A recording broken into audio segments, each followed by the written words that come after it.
What's happening, guys?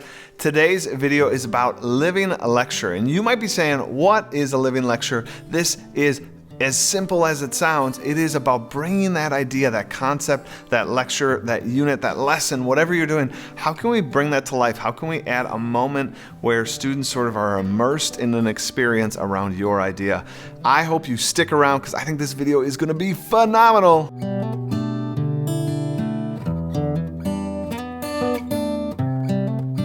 Welcome, guys. I am Michael Matera, and I absolutely love helping you find a little bit of joy in the journey. Joy in the journey of you teaching, joy in the journey of you sort of living your life. So check out some of the other videos in this channel for things like setting goals, doing some gamification and playful learning, even playing some games at your house or in your classroom. This video all about this idea of a living lecture. So let's sort of break down what I even mean by living lecture. This is simply the idea of getting kids moving, getting kids into an experience that you just taught them. Now, it may seem like, how am I going to do that? I teach reading, I teach English, I teach social studies. How do I actually get them to feel that lecture? And it's not as hard as it seems, but it is going to take a few key ingredients. So let's break it down. One, you might need some tech tools. I hope I didn't lose any of you in that moment. The tech tools don't have to be big. It doesn't mean you have to be one-to-one. Tech tools sometimes allow us to be a little creative when we sort of apply some thoughts to it.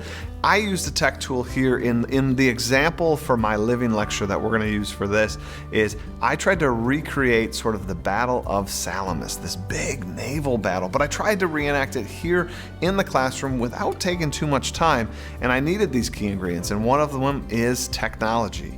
So how this worked for me in the Battle of Salamis, I needed kids to see the boats moving, but how am I going to move the boats here in this classroom? I got you. I'm going to use a document camera. So what I did is I had this document camera, I stacked it up on some books and a couple other things, taped it down so it wouldn't fall off, and my Zoom document camera, was looking down on these two little boats, and I said to half my class, like, you're going to be one of these boats, the other half, you're going to be the Greeks in this boat, and this document camera allowed on this screen to be displayed the boats and their movements. So that was sort of the first piece, the technology piece. The second one, which is creativity. You're going to have to sort of think through your lesson, think through your activity. How can we have that come to life? And so for me, I'm going to have them in boats. And I thought, like, well, how can I make them feel like they're oarsmen inside a boat? And I thought, instead of having them just at these tables that I have around my room, what I want them to do is have to sort of rearrange the room a little bit. So they had to I have folding tables, they broke those folding tables down, leaned them against the wall, and then I made them sit sort of 2 by 2 by 2 by 2. And on this sort of 2 by 2 by 2 by 2 setup, that was supposed to represent sort of the rows of oarsmen. And they all faced away from the screen. So their faces pointed that way in my classroom. And this 2 by 2, they got that set up. And then I had one person at the front of that 2 by 2 face this way.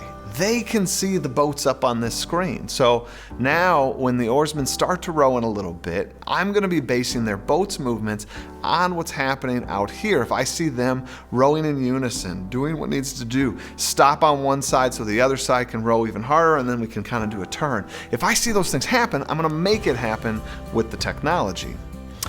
So now we have a little creative solution, a little physicality with them getting up. Then I thought, props are a huge thing. Can I give them something that's going to even heighten this experience a little more? So went to Home Depot, got a bunch of these sticks, and they each get a stick, an oar. And I tell them for this oar, you're going to have to row in unison. You're going to have to think through how using that oar together as one piece of machinery. So they have that, all right? The next sort of key ingredient is a bit of magic. And how can we sprinkle magic throughout this experience? One that I totally used was intense music. Adding this intense music as they're rowing, you just feel it. You feel this intensity.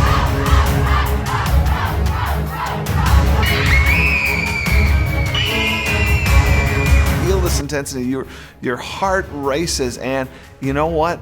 You get transported. You're no longer in a classroom in Wisconsin. You are an oarsman in the Mediterranean fighting for your life. The second thing you can do is add a little theatrics. I did this year. So after I gave them the oars, after they're seated, they're amped up, they're ready to go, they're nervous, they don't know what's going to happen, they're not sure if they even get the simulation just yet. And then here is where I drop my tone a little bit. You know, if you're going to create an experience, don't forget the sort of power that an oral story has. And so I took out a book that describes the Battle of Marathon. And I said, guys, I just want to read a short passage. And I had earmarked a passage, so I flipped, to page like 175. And I read this passage. This passage describes the battle that's about to happen, the fear that's happening, the tiredness, the heat, the seasickness that is happening by everyone, the fact that they had to sit in place and row for hours and they're sweating and they have to pee in place, and this is a 3-level ship, and the pee, the vomit, all of it sort of sinks down layer to layer, dripping on these oarsmen's heads. Like, oh my gosh, is it disgusting? But it is so middle school, right? They feel it, they're excited by it, and I dropped that tone, and it got quiet as a mouse in here as I read this passage, and you can hear the ews and the gross, and oh my gosh.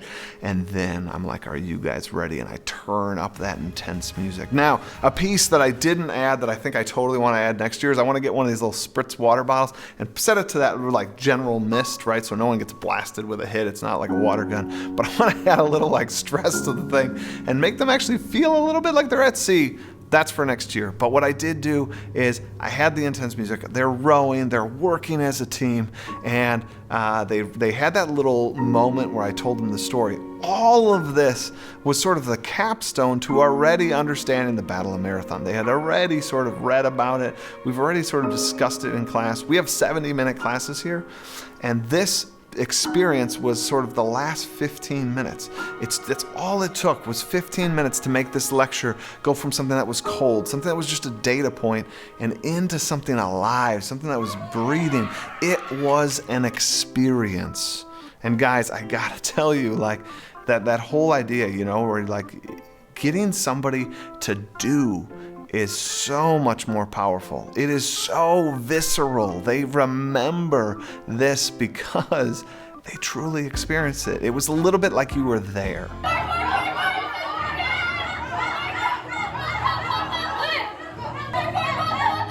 Anytime that we have a chance to sprinkle in one of these living lectures, I think we should go for it. And I really want to encourage you, I want to encourage myself, where are these moments where we can add a little 15-minute piece in there? I'm not talking about a huge simulation, but I brought this thing that we had talked about to life for a moment. We got out of our chairs, we talked, we chanted, we rowed, we heard a little bit of a story in there.